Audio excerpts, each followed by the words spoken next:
Halo, assalamualaikum warahmatullahi wabarakatuh. Kembali lagi bersama Muhammad Ilan Santo, ya, dari kelas biologi A semester 3 dengan nomor NIM 1908106004.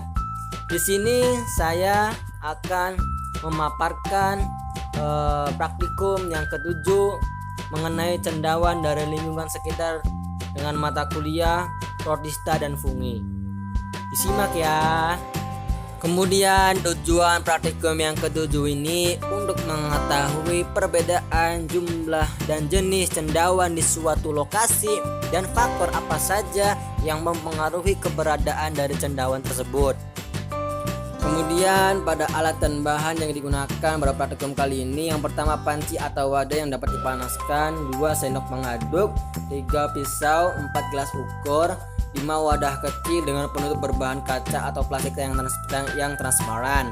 Yang keenam kompor, yang ketujuh saringan, yang ke-8 kapas bertangkai, yang 9 alkohol 70%, 10 kapas atau tisu yang steril, 11 jas lab, 12 300 gram kentang, 13 20 gram gula pasir, 14 5 gram ekstrak ragi, 15 20 gram agar-agar bubuk. Ini 16 1 liter air. Itu adalah alat dan bahan. Berikut ini prosedur kerja pada praktikum kali ini. Yang pertama itu disiapkan alat dan bahan yang akan digunakan. Yang kedua dipotong kotak-kotak kentang. Kemudian yang ketiga itu direbus kentang yang sudah dipotong. Yang keempat setelah mendidih rebusan kentang disaring. Yang kelima diambil air rebusan ekstrak kentang tersebut. Yang keenam setelah itu dimasak lagi ekstrak kentangnya. Yang ketujuh ketika sudah mendidih dituangkan agar-agar sewalau yang berwarna putih, gula, dan ragi. Yang ke-8 kemudian diaduk hingga merata sampai merasa agar-agar tersebut sudah matang. Yang ke-9 agar-agar yang sudah matang disaring di 6 wadah dengan lokasi yang berbeda, yaitu kontrol, kamar mandi, kamar tidur, dapur, ruang tamu, dan teras. Kemudian ke-10 itu setelah itu diisolasi dengan tempat yang sangat ditentukan dan tutup wadahnya tersebut dibuka hingga 5 menit. Setelah 5 menit ditutup wadah tersebut. Yang ke-11 ketika sudah melakukan isolasi selama 5 menit setiap harinya diamati selama 2 sampai 7 hari. Kemudian yang terakhir itu 12 itu dicatat hasil pengamatan pada tabel pengamatan.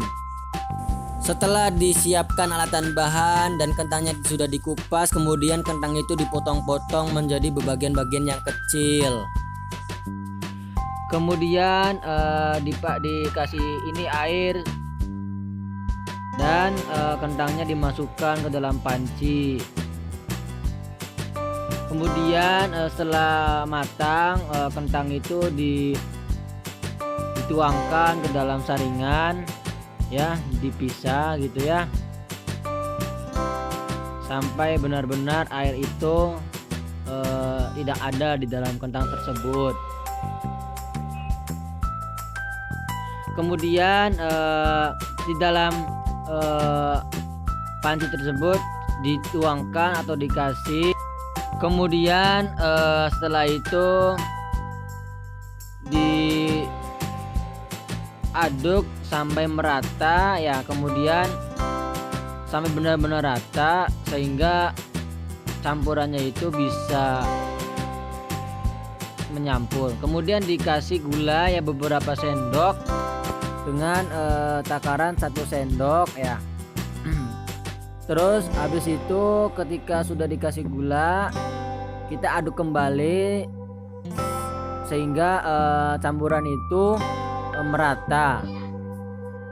Kemudian setelah matang kita menyaringkan dengan penyaringan, ya, dan terkumpul di dalam satu wadah dan beberapa wadah yang lainnya, sehingga praktikan nanti akan mencoba untuk menempatkan wadah-wadah tersebut di dalam ruangan.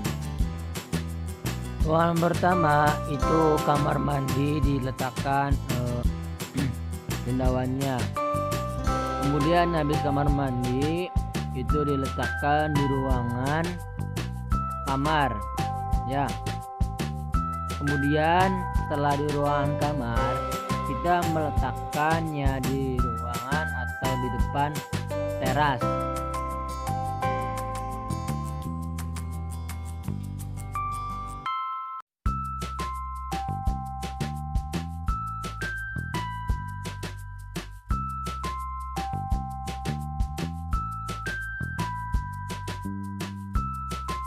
Kemudian wadah itu diletakkan di ruangan dapur.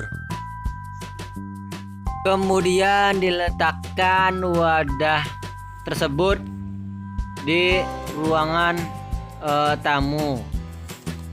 Kemudian wadah yang terakhir yaitu wadah tanpa adanya kontrol ya. Itu diletakkan di mana saja. Kemudian diamati keenam itu selama 3 hari. Berdasarkan hasil pengamatan pada wadah kamar mandi, ini terdapat Rhizopus sp. Candida albicans. Kemudian pada lokasi dapur ini terdapat jamur Penicillium caesogeneum dan Aspergillum sp. dan Rhizopus orzae. Kemudian pada lokasi kamar tidur ini terdapat jamur Penicillium caesogeneum, Rhizopus orzae, Aspergillus sp, Aspergillus flavus, dan Candida albicans. Berdasarkan ruang tamu ini terdapat jamur Candida albicans, Aspergillus sp, Penicillium caesogeneum. Pada lokasi teras ini terdapat jamur Penicillium caesogeneum, Rhizopus orzae, Aspergillus sp, Aspergillus flavus, dan Candida albicans. Pada pengamatan terakhir itu pada kontrol itu terdapat Rhizopus sp. Ini tidak diperlakukan apapun.